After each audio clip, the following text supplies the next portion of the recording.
Espero en Dios que pues esta semana pues, sea de mucha bendición los días que llevamos y los que nos faltan. Vamos a media semanita, ¿no? Y pues muchos de nosotros agradecidos con Dios por lo que tenemos hasta ahora, por lo que Dios nos ha permitido vivir, porque pues nos ha dado salud. A pesar de las dificultades que cada uno de nosotros enfrentamos, pues el día de hoy nos encontramos aquí. Y pues en medio de esto, pues hay hermanos que están pasando por situaciones duras, ¿no? Situaciones complicadas, situaciones de salud, ¿no? Hoy a estas horas están operando a Octavio, ustedes lo conocen bien, lo están operando de su columna, una cirugía programada que durante pues, un buen tiempo se pospuso, se pospuso, se pospuso, hasta que por fin esta semana, 3 años se pospuso esa operación. 3 años buscándolo hasta que apenas ahora sí, ¿no? Y a las 8 de la mañana nos avisó su esposa Maritoña que iba a comenzar la cirugía. Entonces, pues vamos a orar por él. También vamos a orar por la vida de nuestra hermana Diana. Diana Georgiana. Diana Georgiana. Es esposa de Betito Sigüenza, igual en una situación pues delicada, ¿no? Delicada tanto con los problemas en una de sus piernas, como también problemas en su columna.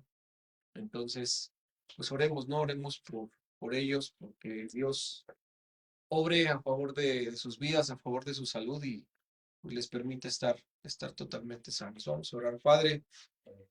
En esta mañana ponemos en tus manos la vida de tu hijo Octavio, Señor, Octavio Quesada.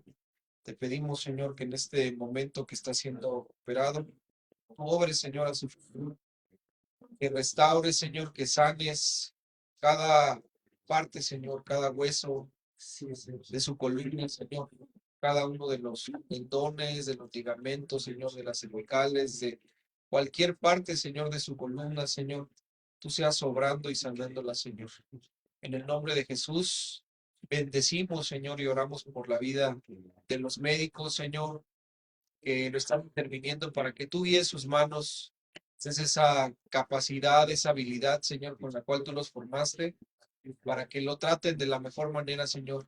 Te pedimos que la cirugía sea exitosa, Señor, que Él vuelva a la normalidad, Señor, que desaparezcan esos dolores, Señor, tan agudos que durante tantos años lo estuvieron atacando, Señor. Lo ponemos en tus manos, ponemos en tus manos también la vida de Maritoña, Señor, para que tenga paz en su corazón, Señor, para que tú la fortalezcas en estos momentos en que pues tal vez hay incertidumbre en ella, Señor, respecto a la salud de Octavio, Señor. Dale paz, Señor, pon paz en su corazón, esa paz que sobrepasa todo entendimiento. Oramos también, Señor, por nuestra hermana Dianita, Señor, porque tú seas en ella, Padre, sanándola, restaurándola, Señor, sanando su pierna, Señor, cada una de sus venas, Señor, deshaciendo, Padre, cualquier coágulo que pueda estar estorbando, impidiendo una sana circulación. La ponemos en tus manos. También te pedimos por su columna, Señor, por los dolores que ha tenido, Señor, porque tú seas obrando, Señor, sanándola, poniendo alivio en sus huesos, en sus músculos, Señor, dándole descanso, Señor. Te pedimos por Beto también para que tú le des sabiduría, Padre, para pues tratar toda esta situación en su familia, Señor, para que le des un espíritu de mansedumbre, Señor, de amor, de templanza en medio de esta situación, Señor, que él siga perseverando y confiando en ti, Señor, que tú tienes control sobre toda esta situación, Señor. Los ponemos en tus manos, Señor. Los bendecimos y te pedimos, Señor, que tengas cuidado de ellos. Todo esto te lo pedimos en el nombre de Jesús. Amén. Pues ahí les encargamos, ¿no? Les pedimos de favor que nos apoyen en oración por ambos casos.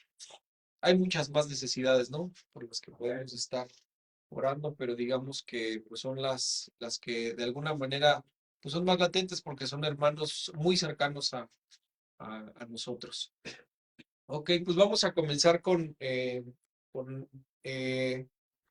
la palabra del día de hoy. Hemos concluido ya el nivel 3 la semana pasada. Eh, Espero que hayan traído también tareas y poder tener completo, y si no, nos ponemos a mano, todavía tenemos tiempo, ¿no? No había, sí, no tenía cuestionario, sí, tenía un cuestionario. ¿No? Ah, ok.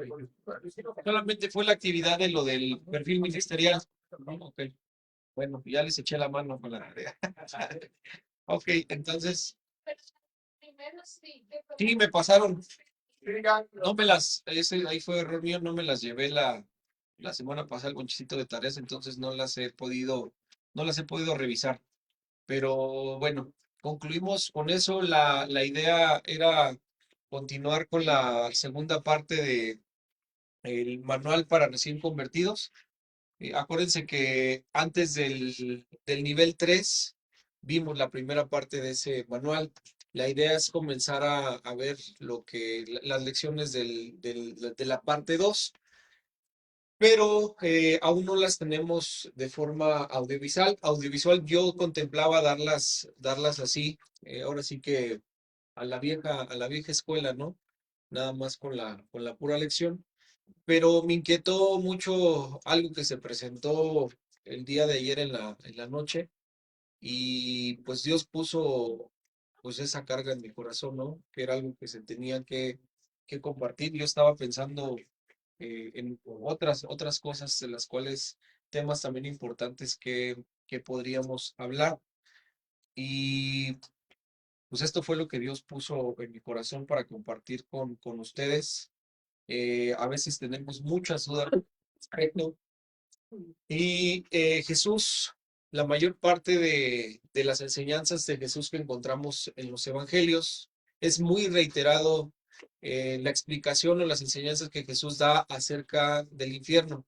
De hecho, se mencionan en más ocasiones, hacen más referencias Jesucristo respecto al infierno que al cielo. Y eso es lo que vemos en las enseñanzas dentro de los evangelios. Muchas parábolas de Jesús están establecidas de la siguiente manera, ¿no? Dando a entender eh, cómo es que, o qué es lo que nos lleva a ese lugar, qué es lo que nos puede incluso también rescatar de ese lugar. Pero básicamente eso fue lo que se centró Jesús, en dejarnos claro, dejarnos de manera clara, qué es el infierno, qué es el infierno. Hay muchas dudas al respecto en los cristianos. Una de ellas, de las razones por las cuales existen dudas es pues falta de lectura, ¿no? Falta de lectura de los evangelios, y la otra también es falta de comprensión, falta de una interpretación y de que se dé una enseñanza clara al respecto. Sí, vamos a dar un momentito para que les repartan el café. Y ahorita lo pongamos.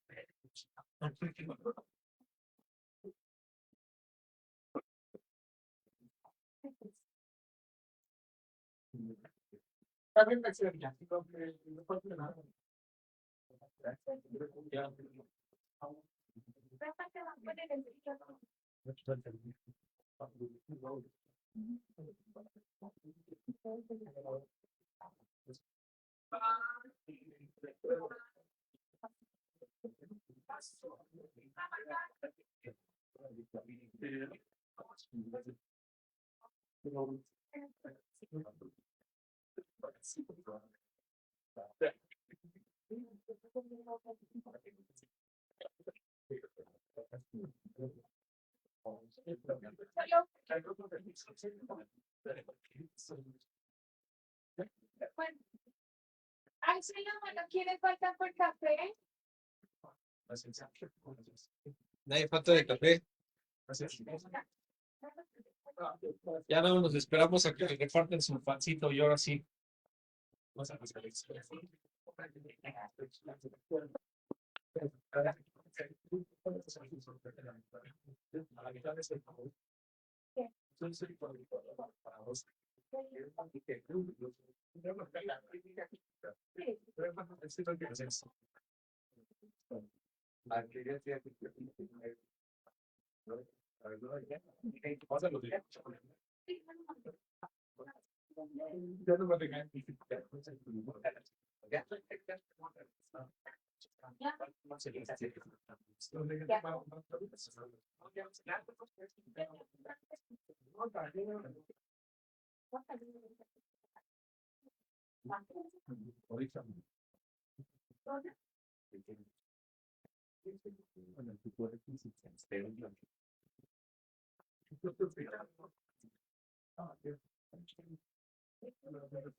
¿Qué está sonando el celular?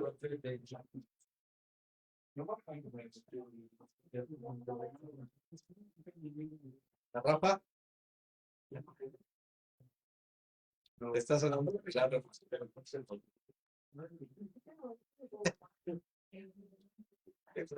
No, que te está sonando el celular.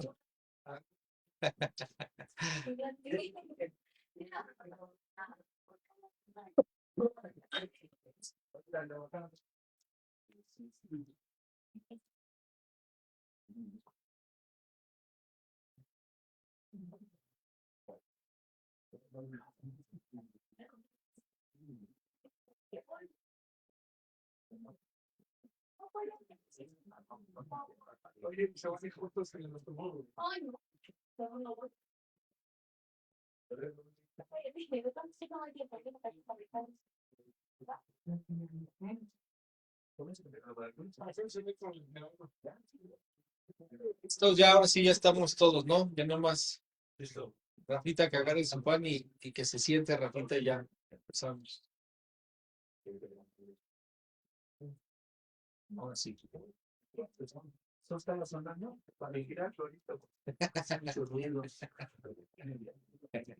Ok, vamos entonces a continuar. Sí les pido ahí que si pueden pongan sus celulares en silencio y si tienen alguna llamada importante, contesten afuera, por favor. Y, ok, déjenme, pues es que me va a ser difícil, pero a ver.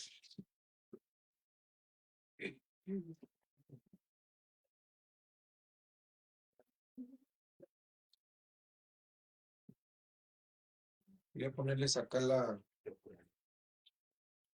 los pasajes, pero a ver, así, vamos a hacerlo así. Entonces, como les decía, ¿no? Jesús nos enseña más en los evangelios acerca del infierno que del cielo. Y como nuevamente les repito, hay mucho desconocimiento al respecto. Dos razones. Una es falta de lectura, falta de conocimiento. No nos metemos en las escrituras, no adentramos en ellas. Y otro, que son temas que tampoco se llegan a tocar en la iglesia. Son temas que a veces no se comparten. Se puede hablar más justamente acerca del cielo, acerca de las riquezas, acerca de las bendiciones y pues tenemos que tomarle cuidado a aquello en lo que Jesús enfatizó con mayor continuidad. Y ese es el caso del tema del infierno, ¿no? Dice la escritura en Hebreos que está establecido para el hombre que muera una sola vez y después de esto el juicio. La Biblia no nos habla de ninguna reencarnación. La Biblia no nos habla de que hay un paso intermedio. La Biblia nos dice de forma clara que después de que de que el ser humano muere, inmediatamente viene un juicio de Dios para su vida. Y hay una sola decisión que tomamos nosotros en vida que puede determinar el lugar al cual nosotros vamos. ¿Cuál es esa decisión? Creer en Jesús. Creer en Jesús, aceptar el sacrificio que Él hizo por nosotros en la cruz, aceptarlo, recibirlo como nuestro Señor, como nuestro Salvador y vivir conforme a lo que Dios establece en su palabra. A Jesús no se le recibe únicamente como Salvador sin recibirlo como Señor. Son ambos. Jesús es nuestro Salvador y es nuestro Señor. Jesús compró mi vida, me rescató, me da una nueva vida, pero también es mi Señor. ¿Y qué quiere decir que sea mi Señor? Que es el que me dice la manera en la cual me debo conducir y que yo debo estar sujeto a lo que Él demanda. Y esas son evidencias de que una persona realmente ha entendido el hecho de ser salvo. He recibido a Jesús, lo he aceptado en mi corazón, vive y mora dentro de mí. Como resultado, mi vida tiene que ser totalmente diferente, totalmente transformada. Ya no me baso o ya no tomo decisiones por mi propia cuenta, sino que tengo que consultar a Dios y tiene que ser el Espíritu de Dios el que me guíe en cada paso y en cada decisión que tomo en la vida. Esa es la gran diferencia, esa es la decisión más importante que nosotros podamos tomar en la vida, es eso. ¿Qué hacemos con lo que Dios pone delante de nosotros mediante Jesucristo? Y sobre esa decisión, pues va a estar marcado en nuestro destino en la eternidad, ya sea en la presencia de Dios o, como lo dice claramente Jesús, en el infierno. No hay un intermedio, no hay otro paso, no hay un lugar eh, digamos, como lo llaman, sí, un lugar medio, un limbo, un purgatorio, cosas extrañas, no. Hay un cielo, hay un infierno, de forma clara. En Apocalipsis, al final, cuando vemos establecido el juicio, dice que el infierno será lanzado al lago de fuego, donde pues será eso por la eternidad, pero no nos habla de que exista algún rescate, exista algún pago, exista alguna oportunidad para aquellas personas que están dentro de ese lugar, para que puedan salir y no ir al lago de fuego. Ya es un juicio establecido, ya lo estableció de esa manera. No hay una salvación, no hay una segunda oportunidad. Ya están condenados, únicamente se establece el juicio final, donde nuevamente repito, el infierno o el Hades, como dice ahí la escritura, será lanzado al lago de fuego por toda la eternidad. Entonces, eh, vemos a lo largo de la Biblia pasajes que nos hablan al respecto, ¿no? Al respecto de esto. Y tenemos que tener claro la obra de Jesús a través de esto. Dice que él venció la muerte, él venció a Satanás, él venció a los demonios y ya no le pertenece, ya no es la decisión, o nunca ha sido la decisión de Satanás sobre la vida de cada uno de nosotros o de general de las personas en el mundo. Si leemos el libro de Job, analizamos lo que pasa sobre su vida, sobre la vida de su familia. En un solo día, él pierde todas sus posesiones y pierde también a toda su familia en un solo día. Si vemos las conversaciones o la conversación que Dios tuvo con Satanás, ¿cuál fue? Simple y sencillamente, pues Dios le dijo, mira, ¿no has considerado a mi siervo Job? Y le dio características de este hombre, ¿no? Satanás le dice, sí, pues ciertamente porque tú lo tienes a bien, le tienes una familia, le tienes riquezas, por eso se comporta de esa manera, pero quítale sus posesiones y vas a ver cómo reacciona. Al cabo de todo, Job menciona unas palabras muy importantes después de que se da cuenta que ha sido o le ha sido despojada en sus posesiones y su familia. Le dice algo importante a su esposa: Dios dio, Dios quitó, bendito sea su nombre, bendito sea el nombre de Dios. Entonces, ¿a quién le atribuyó Job esto? No a Satanás, no le atribuyó esta obra a Satanás, se la atribuyó a Dios, porque Dios es el que está por encargado y por encima de todo. Del mismo modo pasa hoy en día, ¿no? Dios es el que tiene el control de nuestras vidas, Jesucristo es el amo y Señor de nuestras vidas. En situaciones que pasan de forma o de manera mundial, eh, hablamos de guerras, hablamos de situaciones que atacan la vida de muchas personas. Estos años recientes atrás, el tema de la pandemia, enfermedades. Siempre hay situaciones a nuestro alrededor que nos hacen vivir en muchas ocasiones preocupados, intranquilos. No sabemos qué va a ocurrir, no sabemos qué nos va a pasar. Y pues digamos, hablamos de forma general. pero en el día a día, pues uno no tiene garantizado la vida. No sabe si el día de mañana vamos a despertar, no sabemos si saliendo de este lugar vamos a llegar a nuestro hogar, nuestro lugar de destino. Es algo que no sabemos, porque es algo incierto. La única seguridad que tenemos sobre esta vida, ¿cuál es? Que tarde o temprano vamos a partir. Tarde o temprano vamos a partir. Pero para muchos esa situación es importante, esa situación produce inseguridad, produce intranquilidad. ¿Por qué? Porque hay un temor referente a qué va a suceder después. Cuando tenemos nuestra fe bien cimentada en Jesús y tenemos conocimiento al respecto, pues podríamos vivir con la seguridad que Pablo vivió, ¿no? Y él decía que para él el morir que era Cristo, era ganancia, ¿no? Él deseaba estar con el Señor. Él deseaba estar con el Señor. Él sabía perfectamente a dónde iba, cuál era el lugar al cual él iba. Sabía perfectamente, lo tenía claro. Dice también ahí en el libro de los Hechos, cuando Esteban es apedreado, dice que él miró el cielo abierto, ¿no? El cielo se abrió, puso sus ojos sobre él y no tuvo temor. Descansó, tuvo paz en su corazón, tuvo tranquilidad y que dijo, Señor, en tus manos encomiendo mi espíritu. Y en ese mismo instante, él fue recibido en la presencia de Dios. Esa es la seguridad que debe tener y con la cual debe vivir el cristiano. Una seguridad total y completa en que en el día que nosotros partamos de este lugar, vamos directamente a la presencia de Dios. La palabra muerte no significa término, simplemente es una separación. La separación de este lugar terrenal y yéndonos a la eternidad, ya sea nuevamente a la presencia de Dios o al infierno de acuerdo a esa decisión que tomamos en vida. Eh, Somos espíritu, eso es lo que la Biblia nos dice, somos espíritu, somos hechos a imagen y semejanza de Dios, Dios es espíritu, por lo tanto nosotros somos espíritu, tenemos un alma y habitamos dentro de un cuerpo. En el momento en el que morimos, pues el espíritu que contiene el alma es separado del cuerpo, el cuerpo al polvo va. ¿Qué dice la escritura? Que el espíritu vuelve a Dios, a quien le pertenece.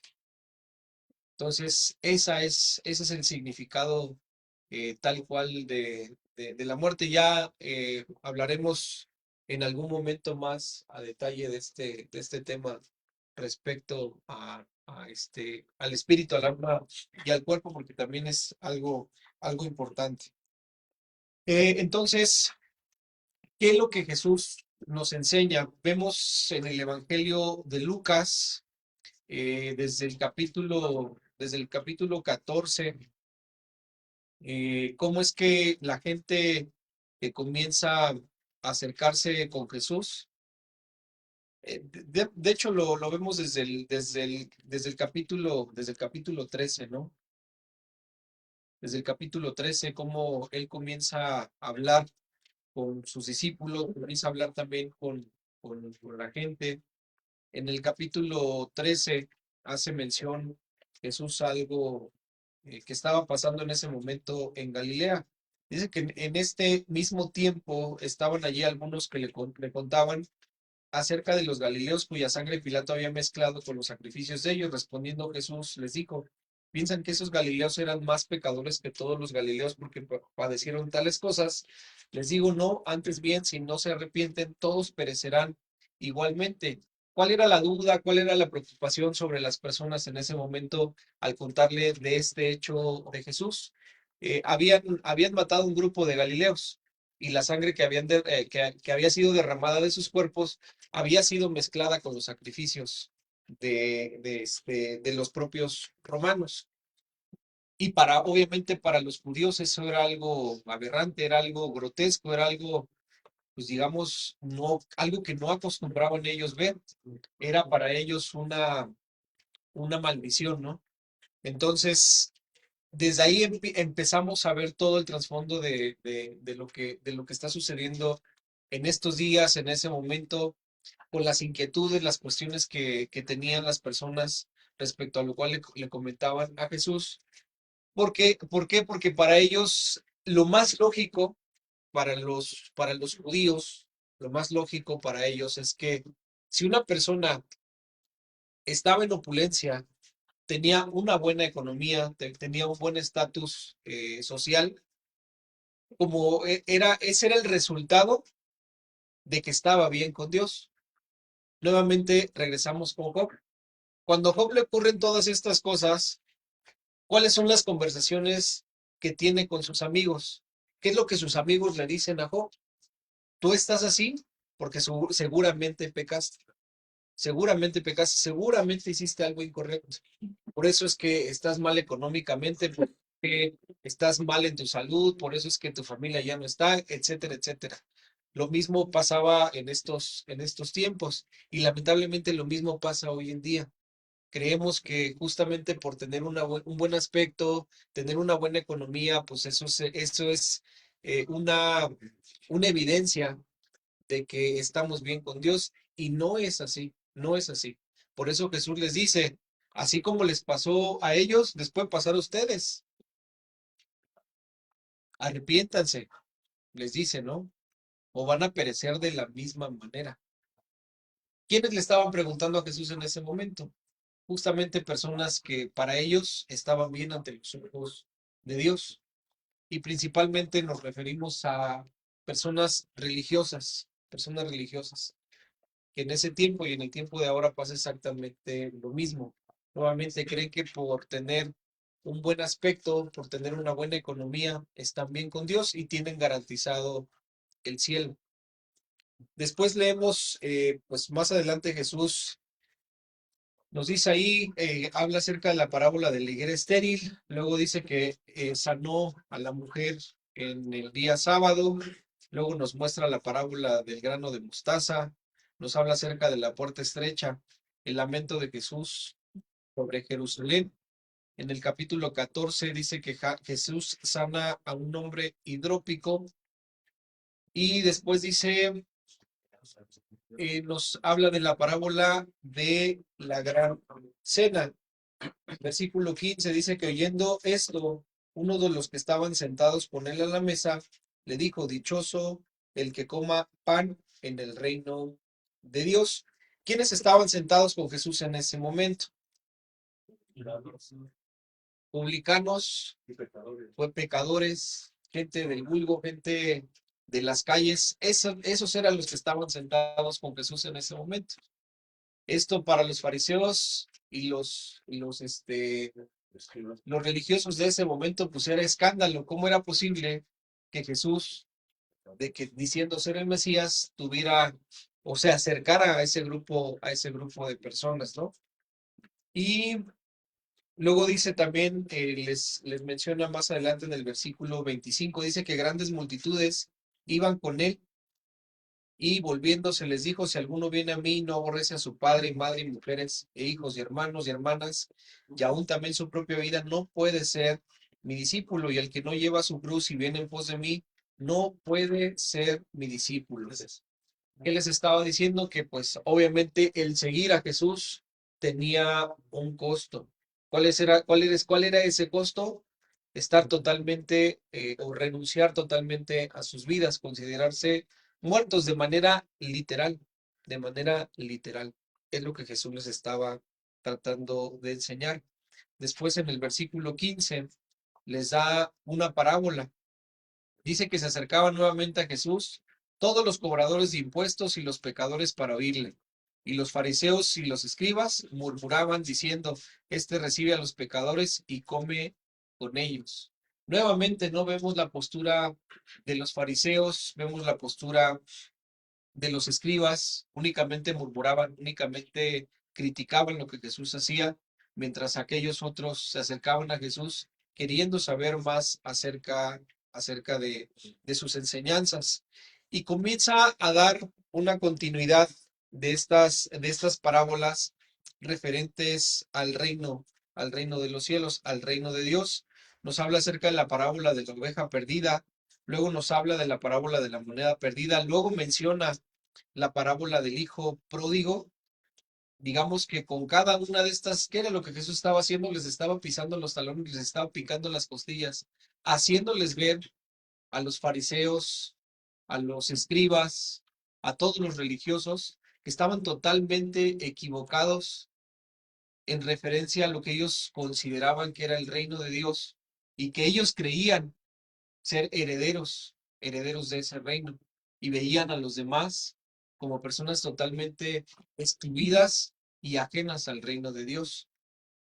Vemos después en el versículo 16 la parábola del mayordomo infiel. Y ahí en el 16:14 menciona algo importante. Dice que oían también todas estas cosas los fariseos, que eran avaros y se burlaban de él. ¿Qué es la palabra? ¿Qué significa la palabra avaro? Amador del dinero, amadores del dinero. Los fariseos amaban el dinero, amaban el dinero. ¿Qué nos dice la escritura? Que raíz de todos los males es el amor al dinero. Raíz de todos los males es el amor al dinero. ¿Qué dice después? El cual, raíz de todos los males es el amor al dinero, el cual codiciando algunos, ¿qué dice? Se extraviaron de la fe y traspasados por muchos dolores. El problema no es el dinero, el problema no son las riquezas. El problema es el amor al dinero, es el amor a las riquezas. Es centrar una vida enfocada únicamente a eso, a hacer dinero, a hacer riquezas, a acumular, a tener más, a tener más, a tener más. ¿Por qué? Porque pienso que en el tener más, eso me da una tranquilidad, eso me da una seguridad. Y ese es el error de muchos. Y llegamos al versículo 19, que es lo que vamos a compartir el día de hoy. El versículo 19, Lucas 16:19. Ya después de toda esta situación, después de toda la postura, después de entender el trasfondo del por qué Jesús hace mención de esto, ya entendimos que delante de él, la gente que lo estaba escuchando, por un lado, eran recaudadores de impuestos, eran pecadores, gente señalada, gente que era mal vista, que se pensaba que había maldición sobre sus vidas, que no estaban bien con Dios. Ese es un lado. El otro lado, religiosos de su época, fariseos, escribas, que creían que por tener un buen estatus, que por tener una buena economía, su vida en el reino de Dios estaba totalmente garantizada. Y Jesús les menciona la siguiente historia. Vamos a leer del versículo 19 al 31. Había un hombre rico que se vestía de púrpura y de lino fino y celebraba todos los días fiestas espléndidas. Había también un mendigo llamado Lázaro que estaba echado a la puerta de aquel lleno de llagas y ansiaba saciarse de las migajas que caían de la mesa del rico, y aun los perros venían y le lamían las llagas. Aconteció que murió el mendigo y fue llevado por los ángeles al seno de Abraham, y murió también el rico y fue sepultado. Y en el Hades alzó sus ojos, estando en tormentos, y vio de lejos a Abraham y a Lázaro en su seno. Entonces él, dando voces, dijo: Padre Abraham, ten compasión de mí y envía a Lázaro para que moje la punta de su dedo en agua y refresque mi lengua, porque estoy atormentado en esta llama. Pero Abraham le dijo: Hijo, acuérdate que recibiste tus bienes en tu vida, y Lázaro del mismo modo males, pero ahora éste es consolado aquí, y tú atormentado. Además de todo esto, una gran cima está puesta entre nosotros y ustedes, de manera que los que quieran pasar de aquí a ustedes no puedan, ni de allá pasar acá. Entonces le dijo: Te ruego pues, padre, que le envíes a la casa de mi padre, porque tengo 5 hermanos, para que les prevenga seriamente, a fin de que no vengan ellos también a este lugar de tormento. Y Abraham le dijo: A Moisés y a los profetas tienen, a ellos oigan, o que los oigan. Él entonces dijo: No, padre Abraham, sino que si alguno va a ellos de entre los muertos, se arrepentirán. Mas Abraham le dijo: Si no oyen a Moisés y a los profetas, tampoco se persuadirán, aunque alguno se levante de entre los muertos.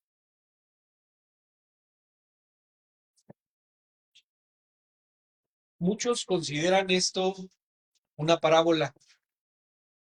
Yo, desde mi punto de vista, para mí no es una parábola. Para mí es una historia real, una historia verídica. He escuchado también que dicen que es una historia que Jesús inventó. Pues entonces, ¿qué estaría haciendo Jesús? Pues estaría mintiendo, ¿no? Estaría utilizando algo que no es real para asumir un tema que se supone tiene que ser real. Entonces, esto es una historia dada por Jesús de manera clara. En todas las parábolas que Jesús menciona en la Biblia, no se mencionan nombres propios. Únicamente se habla del sembrador, se habla de los que cosechan, se habla de los viñadores, se habla de la mujer de la moneda, etcétera, etcétera. Pero jamás en ninguna parábola se utilizan nombres propios. Aquí hay tres personajes en esta historia. Uno es Lázaro, tenemos un nombre propio. El otro es un hombre rico, no se da su nombre. Y el otro es Abraham. Abraham entra también dentro de esta historia. Eh, hay ocasiones que leemos en la Biblia, digamos que son situaciones particulares y únicas en las cuales Dios, ese es el poder que tiene Dios y esa es la soberanía que Dios tiene. Dios permite que sucedan cosas que no ocurren de manera normal. Eh, no sé si ustedes recuerden la historia en la cual va el profeta, perdón, va el rey Saúl a consultar a una bruja. ¿Y qué era lo que él buscaba? Hablar con Samuel. ¿Con quién habló? ¿La Biblia dice que habló con un demonio? No, no, pero está fácil, porque hablan de Samuel, le dice, mañana tú y tus hijos estarán conmigo. Y Saúl se quitó la vida. Ok. Entonces la Biblia se equivocó. No, pero te lo ilustra. Hay una parte, o más bien hay dos partes, donde dice que Dios mandó a David para preparar la guerra. Y ese mismo versículo dice que fue el diablo. En otro libro. Y está hablando de la misma. Ok, pero aquí nada más de manera clara. De manera clara, dice de manera clara y textual que el que habló con Saúl era Samuel. Era Samuel. Yo creo que la Biblia tendría que haber puesto ahí que era había sido un demonio que se hizo pasar por Samuel, pero la Biblia dice de manera clara que él habló con Samuel. Es que ese tema es de un montón de conflictos. Es que entramos en conflictos porque pensamos y suponemos y creemos. De manera clara la Biblia dice que era Samuel. Bueno, Entonces, no, Samuel. sí, entonces no hay ahí tema pues que debatir. Podríamos dar interpretaciones, podríamos dar razonamientos, pero ¿por qué les pongo como ejemplo esta situación? Porque hay situaciones en las escrituras que vemos justamente la soberanía de Dios, cosas que no son normales que ocurran, Dios permite que ocurran, como es el caso de esta historia, que lo vamos a ver más adelante. ¿A qué me quiero referir? Simple y sencillamente el hecho de que, por un lado, el rico haya sido capaz de observar lo que estaba pasando en el seno de Abraham con Lázaro, dándose cuenta que Lázaro estaba allá y estaba siendo consolado. Eso es algo que uno podría decir, pues que eso no puede suceder. Sí sucede porque está en la Biblia y porque esa es la soberanía de Dios, permitiendo situaciones que no son normales o que no son comunes para casos concretos en los cuales hay una enseñanza profunda que Dios quiere darnos. Es que Jesús vive en el Antiguo Testamento. O sea, él viene en cambio tiempo del Antiguo Testamento. Y en el Antiguo Testamento, en lugar de los muertos eran. Allá vamos a ir, allá vamos a ir. Y el Seol estaba dividido en dos partes. Hoy ya no, pero por eso bueno, ya sigue. Allá vamos a ir. Entonces, lo tenemos de esta manera. Hay algo importante en todo ello y es entender lo que Jesús nos muestra. Por un lado, nos habla de un hombre rico. el hombre rico era totalmente rico. Tenía vasto de sobra. ¿Qué tanto tenía? Dice que se vestía de púrpura y de lino fino. Eran, pues, digamos que las dos telas en ese tiempo, y yo creo que hasta la fecha son de las telas más caras que pueden haber. No estaban al alcance de cualquier persona. Eh, esa era la vestidura del hombre rico. Dice que todos los días celebraba fiestas espléndidas. ¿Qué quiere decir? Pues él no se preocupaba si mañana iba a tener o no iba a tener, si le iba a alcanzar. Él tenía para hacer banquete todos los días. Se la gozaba tranquilo, no le preocupaba nada. Si se le antojaba un cortecito de carne, él lo preparaba. Si de repente venían los amigos y tenían ganas de tomarse y comprarse la mejor botella de vino, lo hacían, no le preocupaba. Había una tranquilidad, entre comillas, digamos, porque había una buena economía. Eso es la situación que normalmente ocurre, como lo mencionábamos. A veces creemos que la seguridad y la tranquilidad que puedes conseguir en la vida se basa en lo económico. Si estoy bien económicamente, si tengo de dónde echar mano, si no tengo preocupación económica, decir, se me antojó algo, me meto la mano a la bolsa y tengo, pues mira, yo estoy hecho. Estoy hecho porque lo que se me antoje, yo me compro. Yo no sé si han escuchado, si no la han escuchado, se las recomiendo. Hay una predicación que se llama Se necesitan voluntarios y narra el testimonio de un hombre que pues comenzó a servir dentro de las cárceles. Pero antes de esto, antes de él comenzar a servir dentro de las cárceles, pues era un hombre que tenía mucho dinero. A este hombre lo visitaba continuamente un pastor para predicarle, para hablarle de la palabra, y él siempre le negaba y le cerraba la puerta. ¿Sabes qué? Pues no, ahorita estoy ocupado. Y algo le dijo a este pastor y le dijo, ¿sabes qué? Voy a regresar, no recuerdo qué dice ahí, si en 15 días, en 20 días, y me vas a escuchar. Y él le dijo, mira, no tengo ahorita necesidad de nada. Y le dijo, ¿no? ¿Ves mi patio? Ve cuántos carros tengo. Tengo para escoger uno cada día de la semana. Dinero, le digo, le sacó lo que traía en la bolsa. Mira, eso pues es ahorita nada más para, bien, tengo más. ¿Qué me puede preocupar? Y le digo, bueno, voy a regresar en 20 días y me vas a escuchar. ¿Qué pasó en los siguientes 20 días? El hombre perdió todo. Lo único que le quedaba era una bachita de un cigarro. Llegó, llegó el pastor y le dijo, lo saludó y le dijo, pues ahora sí, dice, ahora sí tengo tiempo y tengo pues inquietud de escucharte, ¿no? De escucharte. Pero eso es lo que pasa. Creen que las riquezas son la garantía de una vida próspera, son la garantía de estar bien ante los ojos de Dios. Ese es un error muy grande, muy grande. Es algo engañoso. Eso es lo que pasaba con el hombre rico. Tenemos por el otro lado total extremo, total extremo. Versículo 20 dice que había también un mendigo. No es mendigo, es mendigo. Un mendigo llamado Lázaro, que estaba echado a la puerta de aquel. Estaba echado a la puerta de aquel. Lo más probable es que Lázaro haya sido un hombre que tenía alguna discapacidad física, porque dice que básicamente fueron y lo aventaron ahí a la puerta. Y nos dice que estaba echado a la puerta de aquel.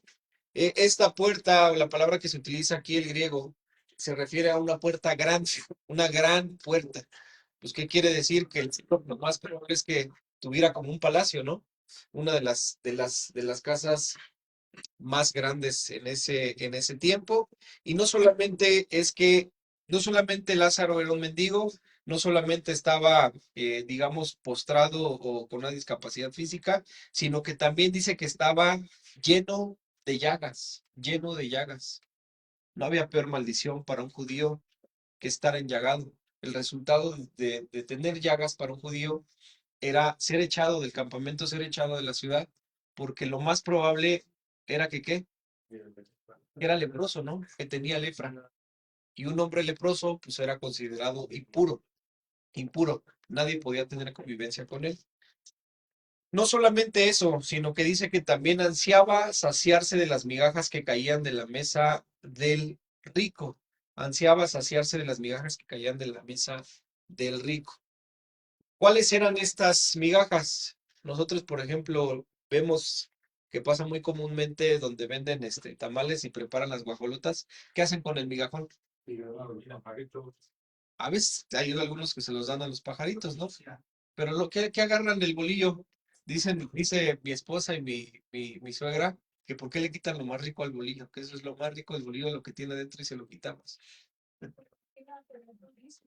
Dicen que para no engordar, pero mira, Mira, eso es siguen engordando No, pero es que le quitan la los suavecitos.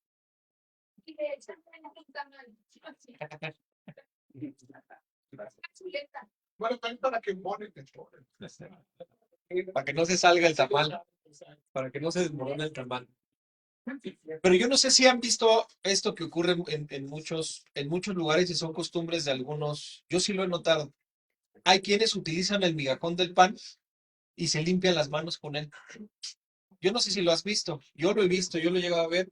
Gente que le saca el migajón al pan o incluso a veces lo hacen también. Lo he visto mucho, ¿saben cuándo? Cuando veo gente comiendo, que está comiendo pollo rostizados y que hacen sus tortas. Y ahora sí que la sociedad que les deja el desmenuce del pollito, la grasa, agarran el migajón y se limpian y lo tiran. Esas son las migajas a las que hace referencia la escritura. Y esa era una costumbre para los ricos de ese tiempo. Tomaban las migajas del pan, se ensuciaban tal vez con comida, con aceite, y las limpiaban y las echaban al suelo. Y ese hombre dice que ansiaba, ansiaba comer de las migajas que caían de la mesa del rico. Pero ¿qué creen? El rico nunca se dio cuenta, nunca se percató. O tal vez se percató, más bien sí se percató porque lo vamos a ver más adelante. Pero él nunca se preocupó por saciar el hambre de Lázaro. Él lo veía con menosprecio, él lo veía como un hombre, pues, inferior. Exactamente. No estaba interesado en ayudarlo. Y aparte de todo, no solamente eso, dice que aún los perros venían y le lamían las llagas. Eso es maldición sobre maldición, sobre maldición, sobre maldición, sobre más maldición. Los perros en este tiempo pues son considerados el mejor amigo del hombre, ¿no? Estamos acostumbrados al trato, muchos incluso en casa tienen mascotas, a veces hay unos que tienen más de una, pero hay una buena relación, es bien visto un perro para el ser humano. En los tiempos de Jesús no era así. Los perros no eran bien vistos. De hecho, era una ofensa muy fuerte llamarle a alguien perro, porque lo estabas maldiciendo. Porque eso eran los perros para ellos, ¿no? Eran una maldición, eran seres deplorables que no los querían tener cerca, seres sucios, entonces los desechaban. Pues Lázaro, tan mal estaba su condición física que los propios perros venían y le lamían las llagas. Perdón por la interrupción, pero ahora se dice la gente que un perro lame la herida de una persona y sana. Ahora mucha gente así no se están en todos lados. No, si tienes una llaga, el perro que te lava, o a una mujer que está esperando bebé, si tiene una cortada, dice con tantita saliva, le pones y va a cerrar, va cicatrizando. Entonces hay muchas cosas con lo del perro y que la mujer embarazada también. Con tantita saliva, hace curaciones. Y son puras, y realmente son costumbres, porque el lugar donde más bacterias pueden haber es en la saliva, tanto de los perros como del ser humano. Es ácida. Entonces, o sea, de los animales en sí es ácida. Entonces, realmente cura. Pero ¿de qué se alimenta el perro que te lame? Si es un perro en casa, cuidado con mil cosas y tiene una digestión perfecta, pues sí, venga y cuidando la vida. Pero los perros normalmente, ¿qué les dan de comer? Y es lo que nosotros vemos incluso. Imagínate la bacteria directo y ahí hay transferencias de bacterias fuertes. Exactamente. una tuberculosis, una salmonela, esa O sea, y en el caso de Lázaro, no solamente que los perros estaban con él, ya se consideraba una maldición, sino que aparte los perros que comían de la porquería que había, de la suciedad, de la basura, le estaban lamiendo las llagas. Entonces, es cierto lo que tú mencionas, Rafa, la gente piensa que ese es un buen método, pero pues justamente no sabemos la cantidad de bacterias que hay en la boca de los animales, ¿no? Hay casos muy sonados. es el lugar donde más bacterias hay en el cuerpo humano. Sí. O sea, digo, más bacterias, más Y hay casos, ¿no? A mí yo no lo comparto, no se me hace correcto, pero hay gente que permite que las mascotas le laman la boca a los niños, o incluso la misma persona le da besos a los animales en la boca, permite que le chupeten toda la boca, no es higiénico. Y hablamos de animales domésticos que los tenemos en casa. Ahora imagínense, por eso la situación de Lázaro, perros de la calle que comían de la basura. Esos eran los animales que lo estaban lamiendo. Entonces, por eso les decía, es añadir afrenta sobre afrenta sobre afrenta sobre afrenta. Y cualquiera que pudiera ver a Lázaro en ese momento, pues uno podría pensar, este hombre, híjole, la verdad es que Dios le dio la espalda. Hasta el día de hoy seguimos sobre la misma idea, sobre la misma postura. El evangelio de la prosperidad no es de estos tiempos, no es de un tiempo a la fecha. Siempre ha existido, siempre ha existido, siempre ha existido. Creer que el estar bien con Dios me tiene que dar como resultado una buena postura y un buen estatus económico. Como soy hijo de Dios, como soy hijo del rey, pues merezco lo mejor, merezco un buen calzado, merezco un buen vestido, merezco un buen carro, merezco una buena casa, porque pues, oye, pues soy hijo de un rey, me tengo que comportar como tal. Errores totalmente sacados de contexto, situaciones sacadas de contexto de lo que realmente Dios quiere y desea para nosotros. Vemos en la Biblia un sinfín de ejemplos de hombres que caminaron con Dios y cuál fue su condición, cuál fue su condición, cómo estaban, cómo los trataban, sobre qué situaciones vivían cada uno de los profetas. Pues digamos que a los que mejor les fue a los que estaban como reyes, ¿no? Hablamos de David y pues fue un hombre que, digamos que económicamente tal vez nunca hubo una preocupación. Salomón, pues muchísimo menos, muchísimo menos. El hijo de Salomón todavía estaba mejor porque él ni siquiera había trabajado y había recibido todas las riquezas de su padre. Pero ¿qué pasó con cada uno de los profetas? Perseguidos, apedreados, puestos en la cárcel. Uno tenía que ser alimentado por los cuervos, a otro le aventaron pan con agua. Estando pues en la cárcel, en la cisterna, ¿qué decía el rey? Jeremías, ¿qué le bendice? Dale pan con agua, para que sobreviva y no se nos vaya a morir, para mantenerlo a raya. Esa era la situación que vivían muchos de ellos. En las cartas, en los hechos, ¿cómo leemos? ¿Qué leemos acerca de la vida de ellos? ¿Qué pasó con los apóstoles? Perseguidos, abofeteados en prisiones, con hambres, pasando sed, tribulación, angustias, pleitos, apedreados, en naufragios, en prisiones. A uno de ellos le cortaron la cabeza. No, a Santiago, empezando por Santiago, ¿no? Lo decapitaron. Ya le habían echado mano también a Pedro, porque vieron que les había agradado la situación al pueblo y dijeron, pues ahora vamos por el siguiente, que es la cabecilla de todos. Vamos por Pedro. Dios hace un milagro, lo saca de la prisión. Pero son situaciones que hacen clara referencia de que no tiene nada que ver el estatus económico, la situación económica, con el respaldo de Dios. Pero así lo vemos nosotros aún hoy en día. Te encuentras a otra persona en la calle, en esa condición, y que dices exactamente lo mismo. A veces hasta los evitamos. Huele feo, ni si me le quiero acercar. A veces así somos. Se te quiere acercar la gente, te pesa darles una moneda, te pesa darles un taco, porque dices, no, pues que se ponga a chambear. A mí me cuesta ganarme mi dinero y este viene, me estira la mano y quiere que le den, no, pues que se ponga a chambear. A mí me cuesta. Pero no sabemos realmente la situación en trasfondo, ¿no? Esa es la postura que Jesús nos muestra aquí. Versículo 22. Aquí cambia todo. Aquí cambia todo. Aconteció que murió el mendigo y fue llevado por los ángeles al seno de Abraham, y murió también el rico y fue sepultado. Fíjense, dice que murió el mendigo, pero no se habla de una sepultura. No dice que lo velaron, no dice que la familia eh, sufrió, lloró, hizo lamento por él. Simplemente murió. Se le acabó el corrido y hasta ahí. Hasta ahí quedó.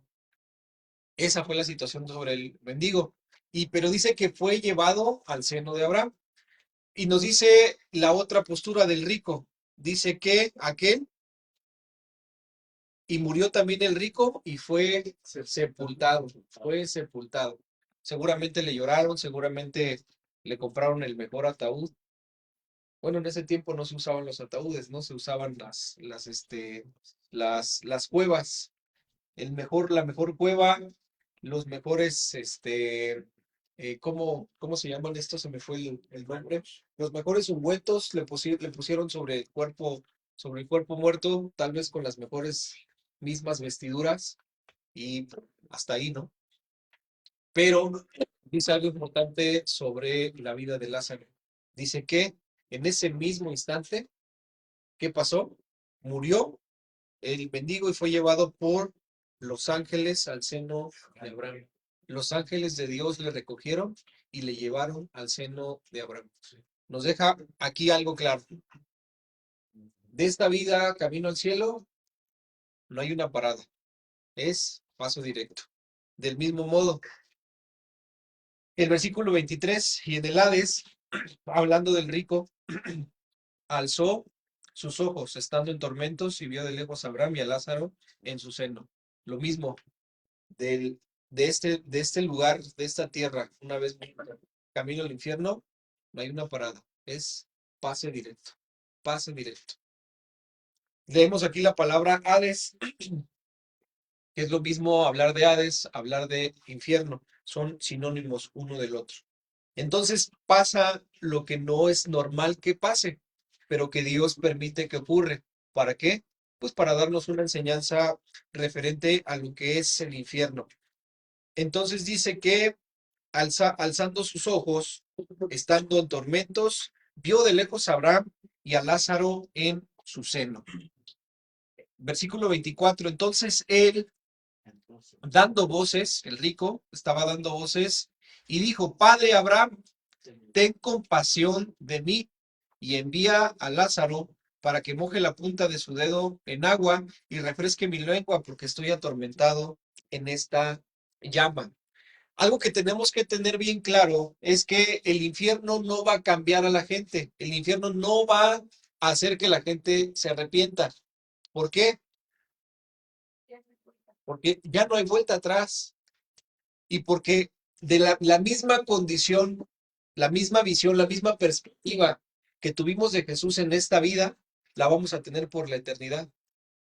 Si Jesús lo vemos o lo hemos visto o lo llegan a ver como un profeta, como un hombre que marcó la historia del mundo, como, pues sí, nos enseñó muchas cosas, fue el hombre más sabio que ha existido en la humanidad, pero pues yo la verdad, pues hasta ahí. Yo de religión a mí no me hables, porque para mí la iglesia esto y para mí la iglesia el otro, etcétera, etcétera. Esa es la misma postura que van a tener aquellas personas cuando lleguen al infierno. Porque como no hubo arrepentimiento aquí, jamás va a haber arrepentimiento en el infierno. El infierno no es un lugar de arrepentimiento, no es un lugar de que, ay, me equivoqué, no. Simple y sencillamente es la garantía de que estamos totalmente apartados y alejados de Dios, que tenemos nuestros oídos cerrados para Dios, para el Evangelio. Eso es simple y sencillo. Él lo tenía, lo único que tenía, ¿qué fue? Dice que comenzó, leemos otra vez. Entonces él dando voces, dijo, Padre Abraham, ten compasión de mí. Él le dijo, ten misericordia de mí. Él no le pidió, sácame de aquí. ¿Por qué? Porque ya lo tenía claro. Tenía claro que el lugar al que había llegado iba a permanecer ahí por toda la eternidad. Nunca le dijo, oye, pues dame una segunda oportunidad, Asparo, sácame de aquí, llévame contigo allá al paraíso, porque la verdad es que me equivoqué, hice mal las cosas. Su postura, y lo vamos a seguir viendo, jamás cambió, jamás cambió. ¿Qué era lo que él deseaba? Dice que le pidió, Padre Abraham, ten compasión de mí, envía a Lázaro. Aún a pesar de su condición, seguía viendo a Lázaro como una persona inferior a él. Envía a Lázaro, dile que pues tráelo y que moje su dedo en agua y toque la punta de mi lengua y me refresque.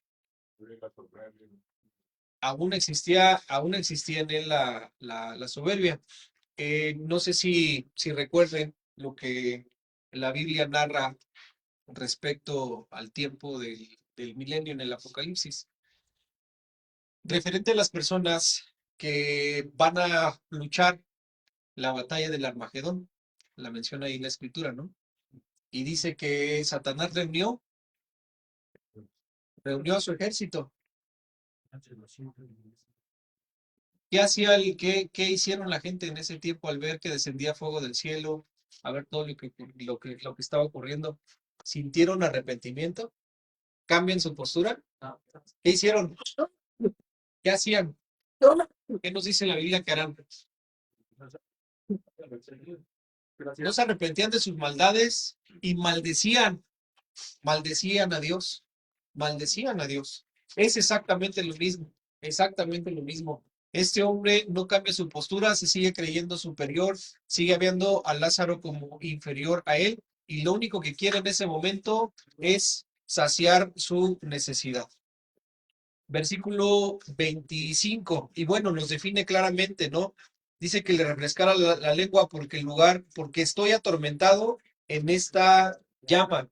Qué tanto es su tormento? ¿Qué tanto es la situación que está viviendo en ese momento? Yo, pues si tuviera sed, pues yo no te pediría, oye, acércame nada más una gotita de agua. No, yo no te pediría, si tuviera sed, ¿qué harías? Pues echa un vaso de agua, ¿no? ¿Qué le pudo haber dicho a Abraham? Pues manda una cascada de agua porque me estoy muriendo de sed.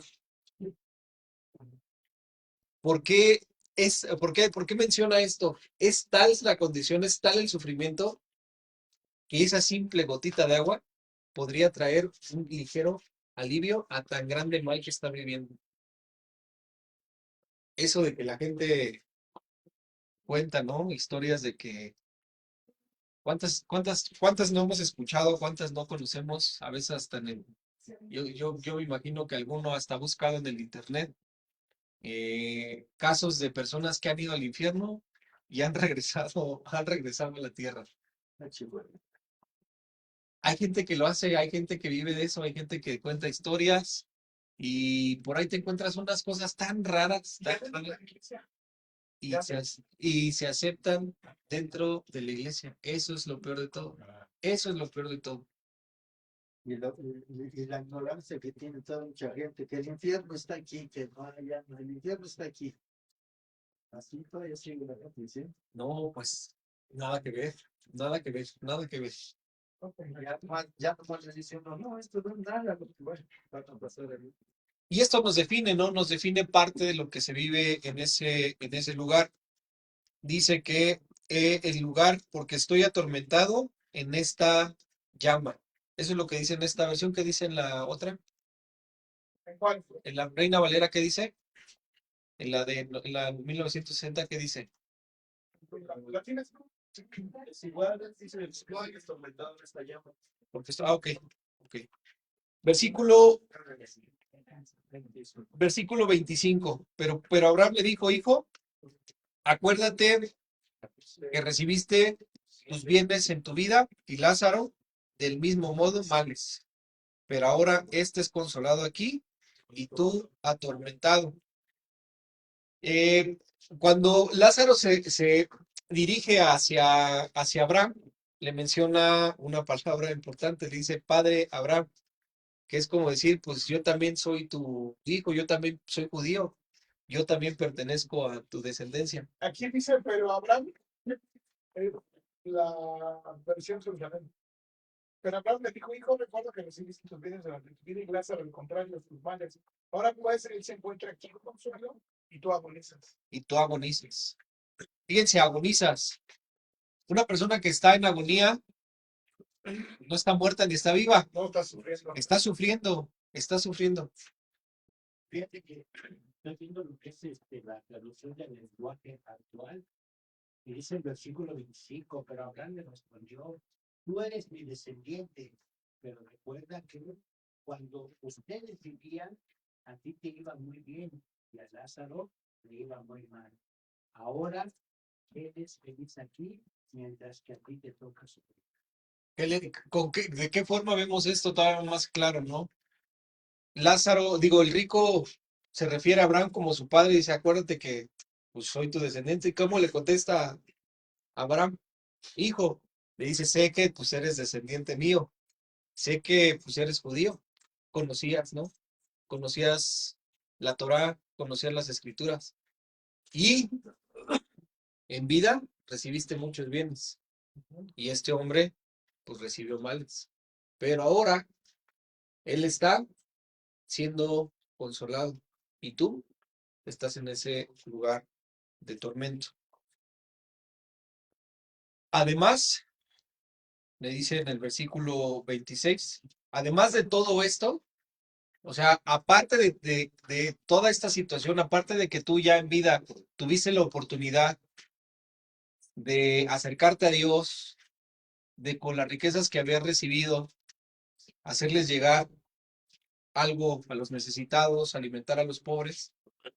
Acuérdense que las parábolas anteriores a esta situación, hacía mucha mención Jesús respecto al dinero, respecto a la administración. Vemos atrasito, si no me equivoco, la parábola del mayordomo infiel. ¿Qué está hablando Jesús? Les está hablando acerca del dinero, del uso correcto de las riquezas, del uso correcto del dinero. Y les estaba explicando que la razón por la que Dios pone dinero, pone bienes en nuestras manos, pone riquezas en nuestras manos, es para que las administremos y las ocupemos para que el reino de Dios crezca y sea establecido en esta tierra. Ya lo vimos con el nivel 3. Todo lo que nosotros hemos recibido, cualidades, dones, talentos, riquezas, todo lo que hemos recibido debe estar enfocado para una sola cosa, el ministerio, el ministerio. Entonces le estaba diciendo, tú recibiste tus bienes, recibiste economía, recibiste mucho en esta vida. Lázaro estaba recibiendo males. Le estaba haciendo referencia a que tú con lo que tú habías recibido, pudiste haber ayudado a la necesidad de Lázaro. Y no solamente a la de él, sino a muchos otros. Sin embargo, no lo hiciste. Por causa de ello, Lázaro está siendo consolado aquí y tú estás en este lugar de tormento. Aparte de todo esto, una gran cima está puesta entre nosotros y ustedes. Una gran cima, una barrera impenetrable, algo que no puede ser violado, algo que no puede ser quebrantado, algo que no puede ser traspasado. Aquí menciona que es un gran abismo. Un gran abismo. Hay algo que no puede ser traspasado. De manera, dice, de manera que los que quieren pasar de aquí a ustedes no puedan ni de allá pasar acá. No se puede violar lo que Dios estableció de esa manera, de forma clara. Por eso dice la Escritura, y repito lo que dije al principio, está establecido para el hombre que muera una sola vez y después de esto el juicio. ¿Cuál es ese juicio? ¿Vas a la presencia de Dios al cielo o vas inmediatamente al infierno? No hay vuelta atrás, no hay algo que hacer para remediar ese resultado. Ya fue establecido en esta vida. Tomamos una decisión, esa decisión nos lleva a cualquiera de los dos lugares, de acuerdo a lo que ya hemos optado. Versículo 27. Entonces le dijo, Te ruego, pues, Padre, que le envíes a la casa de mi padre, porque tengo 5 hermanos para que les prevenga seriamente, a fin de que no vengan ellos también a este lugar de tormento. Nuevamente, ¿qué es lo que él busca? Otra vez, usar a Lázaro. Mándalo a la casa de mi padre, porque ahí tengo 5 hermanos. La advertencia que nos da aquí, fíjate, en este lenguaje actual, dicen que le dice a mis 5 hermanos que si no dejan de hacer lo malo, vendrán a este horrible lugar. Esa es una advertencia también para nosotros. Y ya conociendo a nuestro Señor, ya no tenemos que seguir viviendo como nosotros nos antoja, sino que tenemos que vivir en santidad. Amén. Entonces la postura de él sigue, ¿no? Manda, bueno, ya no lo mandaste para acá conmigo, mándalo para allá con la casa de mi papá para que les advierta a mis hermanos, como dice ahí esa traducción, que dejen de hacer lo malo, que dejen de practicar el mal y se eviten llegar a este lugar de tormento. Ya entendió que él no tiene vuelta atrás, que no hay forma de que se apacigüe un poco el sufrimiento que está viviendo, pero cree que lo que sí puede ocurrir o lo que sí puede generar es que se levante alguien de entre los muertos y vaya y visite a su familia para prevenirla de ese lugar de tormento. Y uno pensaría que eso puede llegar a ser efectivo. Por eso es que muchos lo hacen. Muchos dicen que fueron al infierno, que vieron fuego, que vieron llamas, que vieron a gente que gritaba y lloraba y lamentaba y le meten una dramatización a la historia. Porque si les hablo del infierno, si les hablo de esto, si les expreso, les explico lo que es ese lugar, se van a arrepentir. Esa es la creencia, esa es la idea que se tiene al hablarles de esto, al querer dar una historia detallada y una revelación y una visión de lo que es el infierno. No, Jesús ya nos dijo, ya nos está diciendo qué es lo que hay en ese lugar. Y le dice claramente a Abraham. Abraham le dijo a Moisés y a los profetas tienen que los oigan. ¿Qué quiere decir? Tienen las escrituras, tienen la palabra de Dios, que se pongan a escuchar la palabra.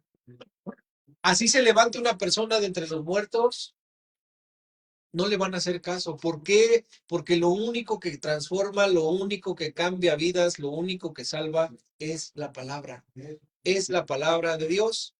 Si bien es cierto que en ese tiempo, en ese momento, pues no estaban los evangelios, no estaba el Nuevo Testamento, había solamente el Antiguo Testamento, pero en el Antiguo Testamento está Cristo.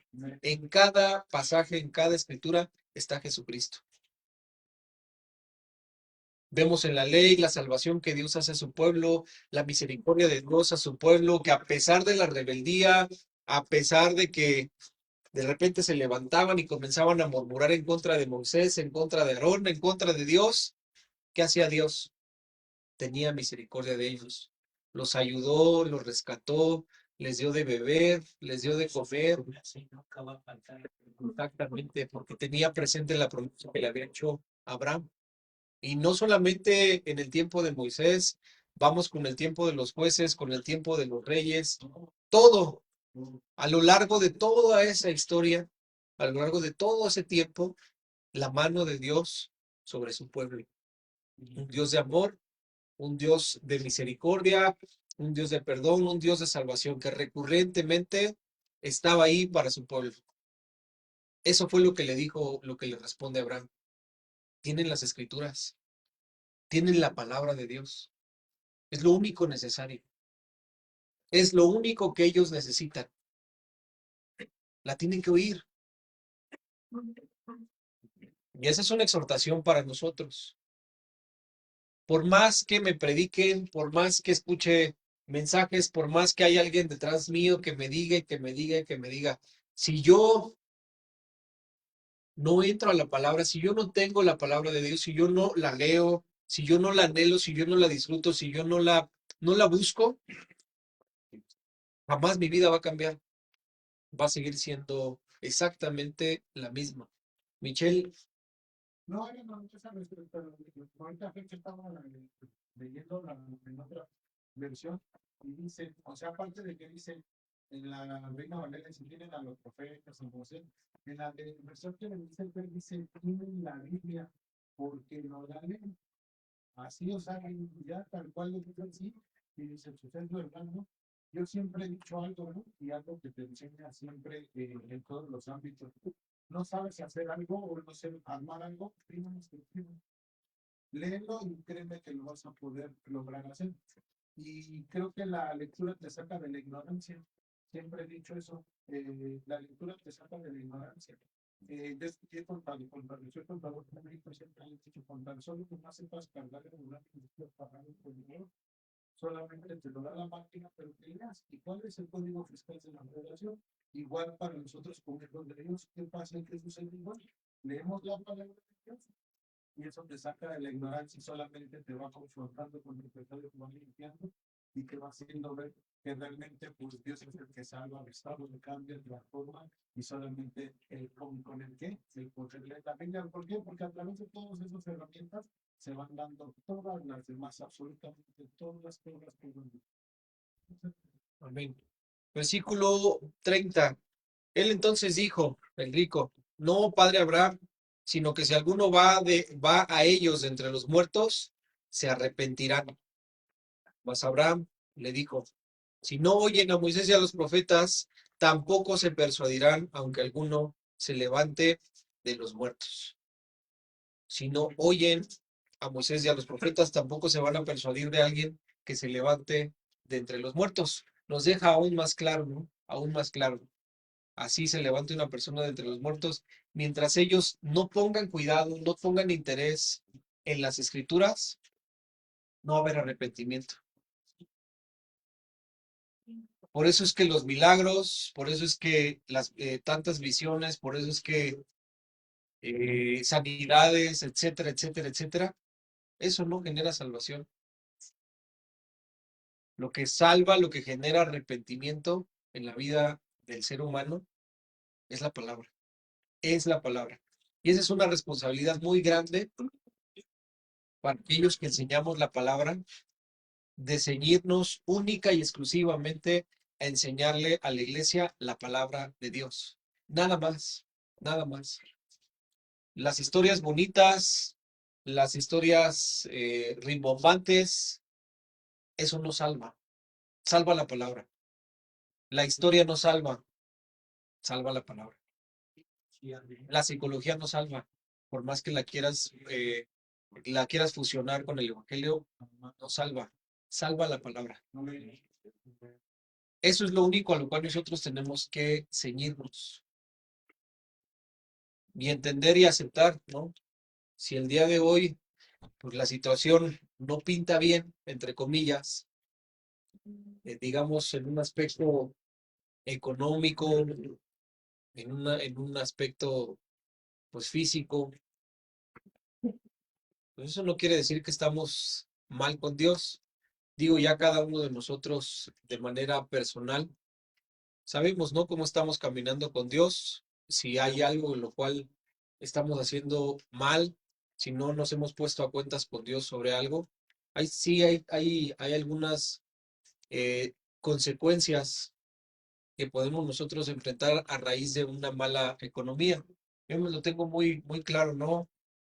Cuando Tarcisio nos habló, nos compartió su testimonio, ¿no? Que durante mucho tiempo, ¿no, Tarcisio? Problemas económicos, deudas por aquí, deudas por allá. ¿Por qué? Pues porque no estaba bien con Dios, no estaba a cuentas con Dios. Pero cuando nos ponemos a cuentas con Dios, comenzamos a pagar nuestros diezmos, a ser responsables con nuestro diezmo. Cuando entendemos que lo que Dios ha puesto en nuestras manos no es para nosotros, sino para suplir las necesidades que se presentan dentro de la iglesia, entonces las circunstancias empiezan a cambiar. Ojo, eso no me garantiza que voy a tener riquezas, pero sí me garantiza que voy a estar bien delante de Dios, que voy a tener paz en mi corazón y que Dios se va a encargar de suplir cada una de mis necesidades. Claro, a veces sí somos buenos administradores de los otros, vamos a ser buenos administradores humanos. Exactamente. A veces también eso puede llegar a ser el conflicto, ¿no?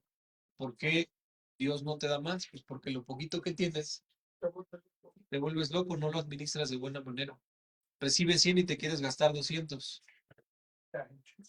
Entonces, eso te garantiza que no hay una buena administración en tu vida.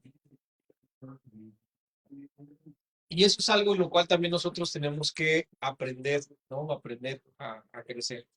Pero esto nos deja, creo yo, ¿no? Nos deja de manera clara a lo que Jesús nos quiere enseñar, ¿no? Respecto del infierno, entender que es un lugar de tormento, que sí nos dice Jesús cómo es estar ahí, pero que nos deja también claro, ¿no? Nos deja también claro que lo que yo viva en esta vida, referente al estatus social, referente a la economía, no es una garantía de dónde voy a pasar la eternidad. Lo único que a mí me define dónde voy a pasar la eternidad es, ¿he creído o no he creído en Jesús? ¿He recibido o no he recibido su palabra?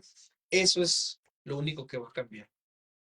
Ya pues sobre la misma historia podemos entrar en más detalles y abarcar más puntos como lo mencionaste tú, Paco, referente al seno de Abraham, referente a lo que es el Hades, pero el mensaje principal, la esencia principal de esta historia es tener esa claridad en cuanto a que el infierno existe, que es un lugar de tormento y que la única manera en la que nosotros podemos ser librados de ese lugar no es a través de que se levante alguien y me dé una visión y me dé una revelación de lo que es el infierno, no. Lo único que me puede transformar, lo único que me puede apartar de ese lugar es escudriñar las escrituras y en ellas encontrar a Jesucristo. Una simple palabra que salga de nuestra boca o que salga de la boca de la gente, para mí no es una garantía de que la persona ha sido salva. Esto es lo que transforma. Primera de Corintios, capítulo 15, versículo 2, nos lo da de manera clara, ¿no? Nos lo da de manera clara.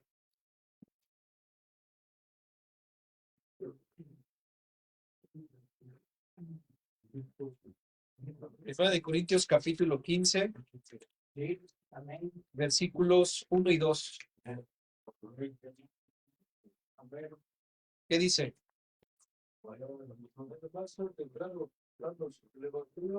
Pues he predicado, el cual también recibiste, en el cual también perseveráis. El 2. Por el cual, asimismo, si retenéis la palabra que os he predicado, sois salvos, si no creísteis, hermanos. Hemos escuchado el Evangelio. Ese es, digamos, el primer paso, ¿no? Ya expliqué, dice ahí la instrucción a los profetas, a Moisés, que los oigan, que escuchen la Biblia, que escudriñen la Biblia. Hemos escuchado el Evangelio de Jesús, no una, muchas veces, pero no basta. No basta con que alguien venga, me hable del Evangelio, me diga que Jesucristo murió por mí, por mis pecados, que me diga que, pues, por causa del pecado estoy apartado de Dios, que necesito recibir a Jesús en mi corazón como mi Señor y mi Salvador, y me lleve a hacer una oración de fe. Eso no basta. Eso no garantiza una salvación sobre la vida del. No solamente lo escucho, sino que lo recibo. ¿Qué recibir?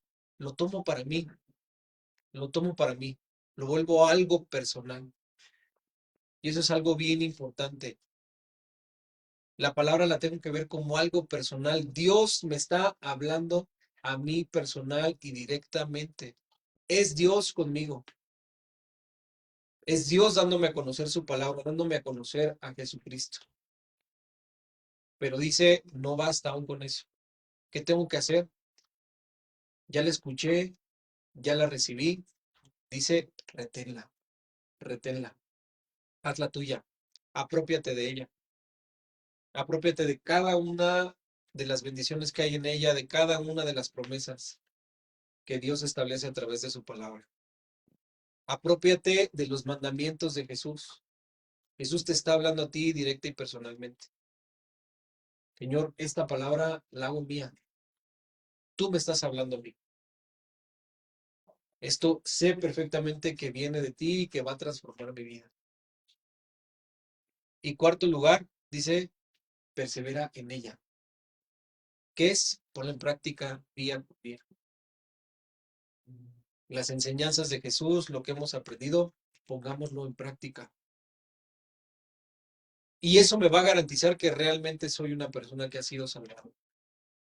Que realmente ha sido salvada.